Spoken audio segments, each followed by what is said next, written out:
RAB থাকবে কি থাকবে না সে বিষয় নিয়ে এই মুহূর্তে ভাবছে না বাহিনীটি। তবে আগামী নির্বাচনে সরকার ও নির্বাচন কমিশন যেভাবে চাইবে সেভাবে কাজ করবে র্যাব। বিকেলে রাজধানীর কারণ বাজারে ক্রেতা ও বিক্রেতার মাঝে অবৈধ পলিথিন ব্যবহারের সম্পর্কে সচেতনতামূলক লিফলেট বিতরণ শেষে সাংবাদিকদের কথা বলেন র্যাবের মহাপরিচালক AKM শহীদুর রহমান।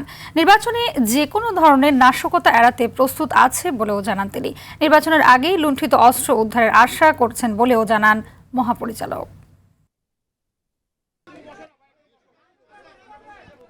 যে দায়িত্ব আমাদেরকে দেওয়া হবে বা নির্বাচন কমিশন আমাদেরকে যে দায়িত্ব দিবেন সেই দায়িত্ব পালন করতে আমরা সম্পূর্ণ করব।